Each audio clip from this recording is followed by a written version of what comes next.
दोस्तों, स्वागत है आपका हमारे YouTube चैनल स्टार एजुकेशन परिवार में। दोस्तों, पिछले कई दिनों से हम अपने वीडियोस के माध्यम से आपको कार्बन की प्रकृति और कार्बन के बारे में बता रहे हैं कि आखिर कार्बन क्या है, हम किस तरह से कार्बन से बनी हुई जो भी वस्तुएं हैं उनका इस्तेमाल कर रहे हैं। पूरा परिचय दिया है कार्बन के बारे में, और उसके बाद में फिर हमने आपको कार्बन के जो एलोट्रॉप्स हैं उसके बारे में जानकारी दी है। जैसे जो हमारे दैनिक जीवन में यूज होते हैं, हीरा है, डायमंड या ग्रेफाइट है, जो आप HB पेंसिल जो होती है उसमें यूज करते हैं। इसके बाद फ्लोरीन, बकमिंस्टर फ्लोरीन, हम इसका भी प्रयोग करते हैं। तो ये कार्बन के एलोट्रॉप्स थे। आज हम इसमें आगे स्टार्ट करते हैं कार्बन की सर्वतोमुखी प्रकृति, यानी versatile nature of carbon. Carbon की वर्सेटाइल नेचर क्या है, यानी किस तरीके से सर्वतोमुखी है, हर तरफ पाया जाता है। तो आज इसके बारे में जानकारी करते हैं और ये क्यों है ऐसा। तो आइए, कार्बन की सर्वतोमुखी प्रकृति। तो इसमें दिया हुआ है, अब तक ज्ञात कार्बन यौगिकों की संख्या लगभग 3 मिलियन है। यानी वर्ल्ड में अब तक जो भी कार्बन कंपाउंड्स हैं उनकी जो नंबर है वह लगभग अब तक ज्ञात की जा चुकी है, और वो है 3 मिलियन। कितने हैं? 3 मिलियन है। किंतु ये पता नहीं कि कार्बन का कौन सा गुण कार्बन यौगिक के बृहद संख्या के निर्माण के लिए उत्तरदायी है। जो कार्बन की लंबी चेन बनती है उसमें कार्बन का कौन सा गुण उत्तरदायी है, ये अभी तक पूरी तरह से ज्ञात नहीं हुआ है। आगे, कार्बन यौगिकों के बड़ी संख्या में निर्माण के मुख्य कारण निम्न है। यानी जो कार्बन यौगिक बनते हैं और वो बहुत बड़ी संख्या में बन जाते हैं, तो उसका मुख्य कारण क्या है उसके बारे में हम जानकारी करते हैं। तो पहला कारण है इसका कि कार्बन में यौगिक बनाने की विशिष्ट क्षमता। तो पहला है इसका कि जो कार्बन होता है यह आसानी से दूसरे पदार्थों के साथ, दूसरे एलिमेंट्स के साथ में बहुत आसानी से जुड़ जाता है, और आसानी से जुड़ने के बाद में यह बहुत लंबी चेन बना देता है। तो इसमें एक ये अद्वितीय क्षमता होती है। तो इसमें पहला है कार्बन में यौगिक बनाने की विशिष्ट क्षमता। तो इसमें है कार्बन में परस्पर संयोग करने की विशेष क्षमता है। यानी इसमें बहुत इजी तरीके से विशेष क्वालिटी है इसके अंदर।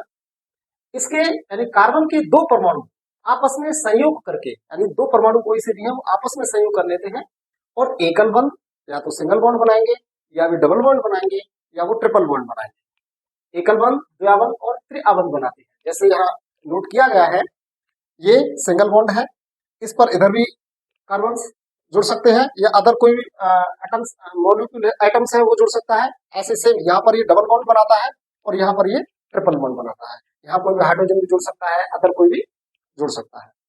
तो कार्बन परमाणु के इस गुण को श्रृंखलन, कैटेनाइजेशन यानी कैटेनेशन कहते हैं।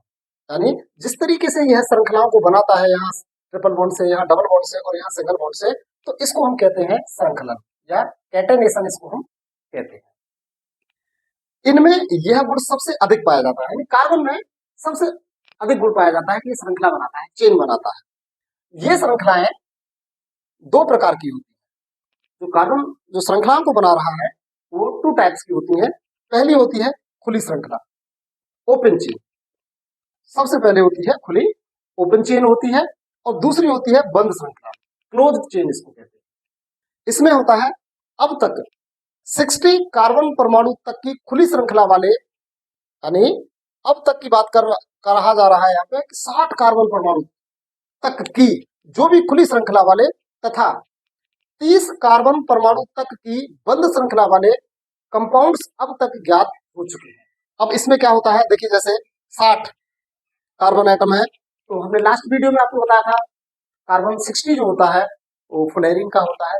तो ये कंफर्म हो गया कि कार्बन 60 जो जा रहा है, तो हमें अब इतने तक की कार्बन 60 तक की हमें पता चल गई 60 कार्बन के परमाणु बकमिंस्टर फ्लोरीन बना रहे हैं, जिसका प्रयोग हम आई थिंक स्किन और उसके लिए करते हैं, या स्किन कैंसर है या इस तरह की डिसीज के लिए हम 660 कर रहे हैं। और ऐसे ही एक और है C14, इसको कहा जाता है C14। C14 ये कार्बन का एक समस्थानिक है, C12, C13, C14। इसका हम यूज करते हैं कार्बन डेटिंग के लिए। कार्बन डेटिंग जिससे हमें पता चलता है कि कोई भी बहुत समय पहले जैसे डायनासोर है तो उसका समय कब था, या अदर कोई भी जीवाश्म है, फॉसिल्स हैं, उनके समय को ज्ञात करने के लिए हम C14 का इस्तेमाल करते हैं, इसको हम कार्बन डेटिंग कहते हैं। तो इस प्रकार से 60 कार्बन एटम तक की खुली श्रृंखला और C30 तक की बंद श्रृंखला के बारे में अभी तक जानकारी हो चुकी है। आगे देखते हैं दोस्तों, पहला खुली श्रृंखला, ओपन चेन क्या है। तो ये ओपन चेन है, ये कितने भी आगे तक कार्बन कार्बन से जुड़ सकता है और आगे अशाखित यानी डिवाइड नहीं है, बिल्कुल अशाखित है, ये चेन बन जाती है। ऐसे ही ये बन रही है, शाखित खुली चेन है ये। और इसके बाद में हम चलते हैं बंद श्रृंखला पर, इसको वलय भी कहते हैं। तो इस टाइप से कार्बन के यहाँ ये 3 कार्बन लगे हुए हैं और इन पर अदर कोई भी एटम्स लग सकते हैं।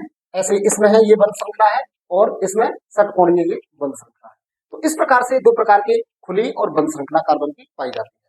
इसके बाद इसका जो दूसरा पॉइंट है, कार्बन परमाणु की चतुः संयोजकता, यानी कार्बन परमाणु में जो संयोजकता होती है वो 4 होती है, और वो किस प्रकार से होती है उसके बारे में जानकारी देते हैं। कार्बनिक यौगिकों में कार्बन का कम से कम एक परमाणु होना जरूरी होता है, यानी कोई भी कार्बन कंपाउंड है, कोई भी कार्बन से बनी हुई वस्तु है, उसमें कार्बन का कम से कम एक परमाणु होना बहुत आवश्यक है। कार्बन की वाह कक्षा में, जो इसकी वाहतम कक्षा होती है, क्योंकि कार्बन का जो परमाणु क्रमांक होता है वो 6 होता है, और उस 6 में पहली ऑर्बिट में 2 इलेक्ट्रॉन्स होंगे और दूसरी जो ऑर्बिट होगी उसमें 4 इलेक्ट्रॉन्स होंगे। तो कार्बन की वाह कक्षा में 4 इलेक्ट्रॉन्स होते हैं। मेथेन में कार्बन का एक परमाणु हाइड्रोजन के 4 परमाणुओं के साथ इलेक्ट्रॉन का साझा करता है। जब कोई मेथेन का हम ये बनाते हैं तो मेथेन में कार्बन का एक जो परमाणु होता है वो हाइड्रोजन के 4 परमाणुओं के साथ इलेक्ट्रॉन का साझा करता है कि कार्बन की अष्टक, यानी कार्बन भी अपने दूसरी जो ऑर्बिट है उसमें 8 इलेक्ट्रॉन्स पूरे कर ले, और हाइड्रोजन की डुप्लेट यानी